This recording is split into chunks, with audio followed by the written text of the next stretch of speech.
up to speed on the latest in sports. I'm Sean Yao. We begin with preparations for the SEA Games opening ceremony, which is happening in Cambodia later today. Let's check in on Team Philippines with our very own Paulo Del Rosario, who's reporting to us from Phnom Penh. Hi, Paulo. How's it going? Have you visited Team Philippines there, where they're staying? Can you describe the mood? Thank you, Sean. We're going to see them later on today, so we cannot let you know about the mood at the moment. But we're expecting a buoyant mood for the Philippines, especially considering the fact that they already have a couple of medals on the board, 7 in total, 2 gold, 2 silvers, and 3 bronzes, Sean. All right, and who will be the flag bearer for the Philippines in this opening parade later on? And how many Pinoy athletes will join the parade contingent? Well, later on, we're going to have Eliza Valdez, a volleyball superstar, bearing the flag once more. This is her second tour of duty as a flag bearer. She did hold the flag in the 2015 Southeast Asian Games. And in terms of the athletes who will be participating in the parade, it will be 50 Filipina athletes, which will be a first in the history of the Philippines and the Southeast Asian Games, having 50 female athletes as part of the opening ceremony, Sean. All right, and since I suppose female power is going to be on parade, I should ask what Team Philippines will be wearing for the parade later on. Can you give us an idea of their fits? Well, Francis Udiran has produced another set of barongs for the Philippine athletes, the Philippine contingent. It is inspired by the Philippine flag. There will be a decor of the Philippine flag across the chest. It's a really beautiful piece, and I can't wait for everyone to see it. For those who haven't seen it yet on social media, it should really pop on TV, Sean.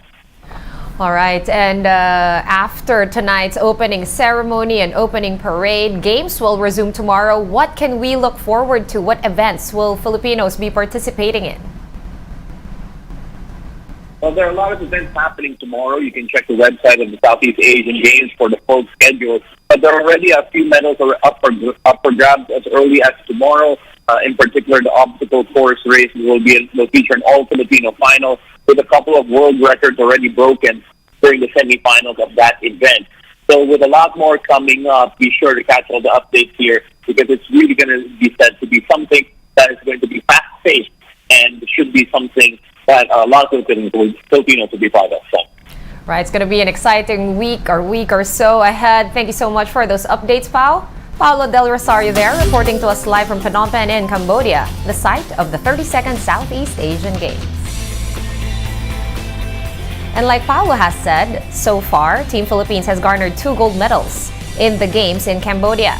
But some bets have bowed out of contention even before the formal opening of the games later today. Justine Punsalang with the details. The Philippines racked up medals in the 32nd Southeast Asian Games in Cambodia. The country has so far copped 2 gold medals a day before the actual opening ceremony of the tournament today. First to get gold was Jiu-Jitsu bet Kyla Napoles. Napoles defeated hometown hero Jessa Khan in the women's Newaza 52kg event.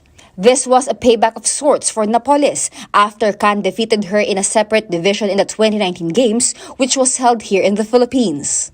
Before reaching the gold medal match, the 25-year-old Napoles took down foes from Singapore, Thailand, and Vietnam. Meanwhile, the Jiu-Jitsu team also won bronze medals, courtesy of brothers Harvey and Carl Navarro in the men's duo event, and the pair of Dayan Bargo and Isabella Montaña in the women's duo tournament. An hour after Napoles' gold moment, SEA Games first-timer Angel Derla tallied the country's second gold in the women's bamboo shield form event of the Cambodian martial art Kun Bokator. She defeated Chance Hovi Puth of Cambodia after putting up 8.5 points against Puth's 8.47. Aside from this, the country won 2 silvers and a bronze in Kun Bokator. 1 silver came from Mark Lacau in the men's single bamboo shield. The other one was from Richen Yosores for the women's single bare hands form. Kylie Malyade concluded the day with a bronze from the women's single Bocator Spirit Form event. Just one in the match so far. It's back to a three-point game. And the best for Meanwhile, the men's volleyball team crashed out of contention after getting swept by Cambodia 25-18, 25-18, and 25-17. The Philippines fell to an 0-2 record in Group A and will just try to end their campaign on winning note against also ran Singapore this Saturday. Chance here for Timor-Leste. There's the opener. The men's football team has also fallen from the semi-final race of the SEA Games after losing to Timor-Leste 3-0. The young Ascals enter the game needing to win their two assignments against Timor-Leste and Myanmar. But Timor-Leste scored 15 minutes into the match, followed by two more goals in the 54th and 89th minutes. So far, the Philippines is second in the SEA Games medal tally with 7 total medals. Above them is host Cambodia with 5 golds and 4 silvers. And right below is Thailand with 1 gold, silver, and bronze each. For News 5, Justine Punsalang. We are One News.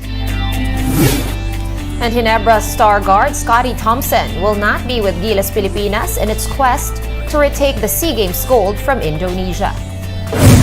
Coach Tim Cone said that Thompson had to beg off from national team duties to attend to his wife Jinky, who is set to give birth to their firstborn by the second week of May, which coincides with the start of the SEA Games basketball tournament on May 9. Scotty was part of the 28-man Gilas pool for the SEA Games, which has since dwindled to 15 due to injuries and players having other commitments. Gilas coach Chot Reyes says the final 12-man pool or final 12-man lineup for the games will be revealed after the managers' meeting this Sunday. The team has been training at the Inspire Sports Academy in Calamba, Laguna, but has taken the day off before flying to Cambodia tomorrow, Saturday. We're taking a quick time out. The game on One News Now will return after this. Stay tuned.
You're still watching the game on One News Now. I'm Sean Yao.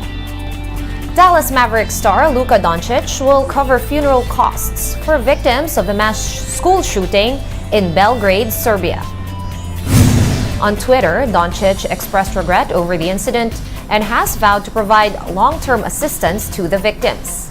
The Slovenian NBA All-Star has family connections in Serbia on his father's side. A 14-year-old boy was arrested by Serbian police this Wednesday after he fatally shot 8 fellow pupils and a security guard. The 7th grader also wounded his teacher and 6 other students when he opened fire in a classroom. The teenager used a handgun owned by his father.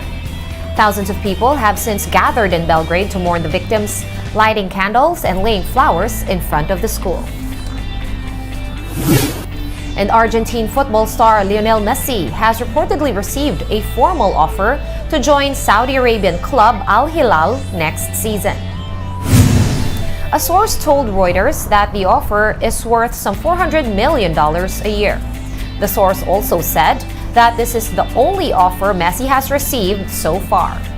This development is on the back of Messi's current club, Paris Saint-Germain, suspending him for making an unauthorized trip to Saudi Arabia. The 35-year-old footballer has been linked to various teams, including a move back to his boyhood club Barcelona and Inter Miami in the U.S. Major League Soccer. Get your fill of the latest in sports at onesports.ph. Meantime, the Newsday continues later at 4:30 p.m. I'll see you then. I'm Sean Yao. We are One News.